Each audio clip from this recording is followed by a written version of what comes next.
تم رسم و سلوک میں مبتلا تھے، اللہ نے تمہیں سنبھلنے کا موقع دیا تو تم بے جا رسموں میں الجھے ہوئے تھے، اللہ نے تمہیں ابھرنے کا موقع دیا تو تم نمازوں سے غافل تھے، تم دین سے غافل تھے، تم قرآن سے غافل تھے، تم اسلام سے غافل تھے۔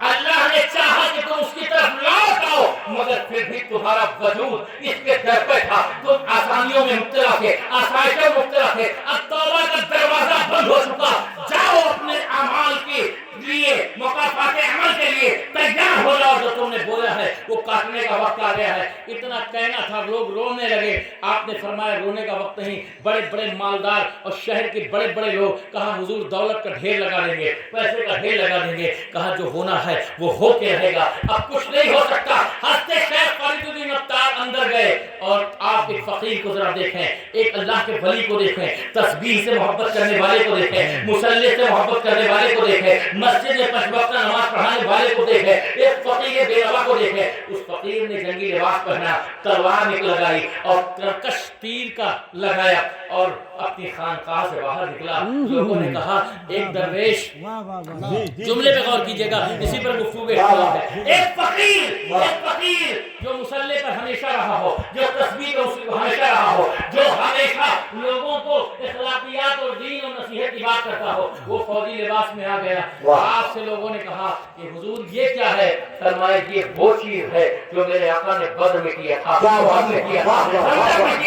جو میرے آقا حسین نے، آقا حسین بھی چاہتے تو مدینے کا مصلی نہ چھوڑتے، آقا حسین بھی چاہتے تو مسجد نبوی کا مصلی نہ چھوڑتے۔ یزید مصلی کے لیے نہیں گیا تھا، یزید چاہتا تھا کہ حسین سیاست میں نہ آئے، یزید چاہتا تھا کہ حسین سلطنت میں بھاگیداری نہ کرے، یزید چاہتا تھا کہ خلافت میں حصہ نہ لے، یزید چاہتا تھا حکومت ہم کریں، امامت آپ کریں، مصطفیٰ کا غلام، مصطفیٰ کے نواسے امام حسین کہہ رہے تھے سیاست بھی ہمارے گھر کی ہے، قیادت بھی ہمارے گھر کی ہے، رہبری بھی ہمارے گھر کی ہے، سلطنت بھی ہمارے گھر کی ہے۔ یزید تیرا کیا ہے؟ سب کچھ تو ہمارے گھر کی مرہون منت ہے، ہم مصلی کو کبھی سیاست سے الگ نہیں ہونے دیں گے۔ مگر آج کے لوگ کہتے ہیں اور مولویوں تم مسجد میں پڑے رہو، تم مصلی پہ بیٹھے رہو، تم مدرسے میں بیٹھے رہو، جب تک مصلی سے باہر نہیں آؤ گے کامیابی نہیں ملے گی۔ اس دور کا مسلمان جب وقت آتا تھا تو مصلی بھی سنبھالتا تھا،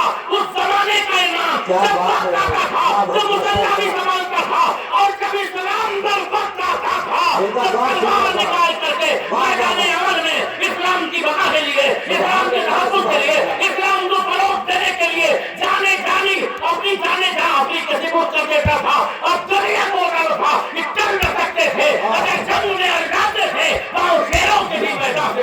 اکھڑ جاتے تھے۔ سبحان اللہ، اللہ اکبر، زوردار نعرہ لگائیے، ہاتھ اٹھائیے۔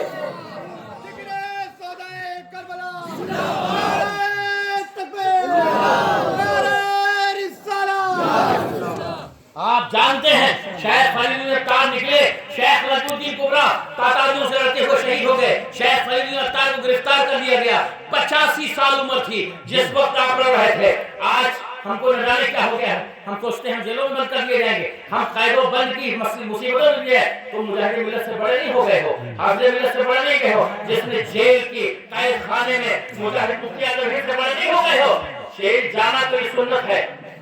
ہمارے بزرگوں کی سنت ہے، اور اگر کسی کو عابد بیمار کی سنت ادا کرنا ہو تو کربلا کے بیمار کو یاد کر لے، پیروں میں بیڑیاں ہیں مگر حق و صداقت کے آگے یزید کی یزیدیت بھی کانپ رہی ہے۔ شام کا محل اس کا ہے مگر حکومت حسین کے بیٹے کی،